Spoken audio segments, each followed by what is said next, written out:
So আমি ভিডিওটা বানানো হচ্ছে যে আমি আজকে তারিখ হচ্ছে 29 তারিখ।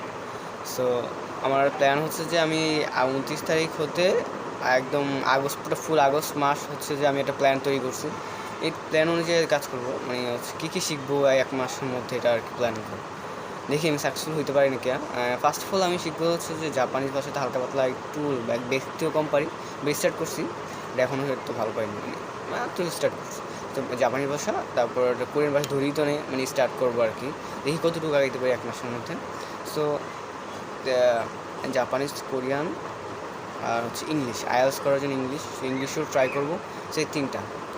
তো এই তিনটার উপর কাজ করবো মেনলি, ভাষার উপরে। আর মেন হচ্ছে যে এসএসসি পরীক্ষা চলতেছে আগস্ট মাসে, আমার অলরেডি ছয়টা শেষ, বাকিগুলো এখন আসছে। তো এসএসসি পরীক্ষার সাথে সাথে আমি এগুলো শেখার ট্রাই করবো।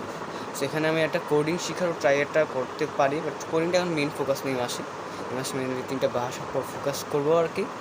আর এসএসসি পরীক্ষা, আর সাথে সাথে একটু রুটিনটা চেঞ্জ করবো, হচ্ছে ঘুম থেকে উঠতে পারি কিনা, ঘুম থেকে ফজরের সময় ওঠা এবং রাত্রে 12টার আগে ঘুমিয়ে যাওয়া, এই রুটিনটা ফলো করার ট্রাই করবো, দেখি কতটুকু সাকসেস। আজকে হচ্ছে 29 তারিখ, এখন বাজে হচ্ছে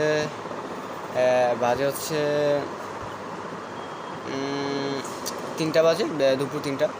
সো এক সপ্তাহ পর আমি আর কি, আমি ভিডিও ছাড়বো আর কি, ভিডিও বানাবো যে কেমন আমার রুটিনগুলো, কেমন আসলে কি আমার প্ল্যান অনুযায়ী হইতেছে কিনা, নাকি আমি আবার ডিস্ট্র্যাকশন হয়ে গেছে, সেই জন্য আর কি।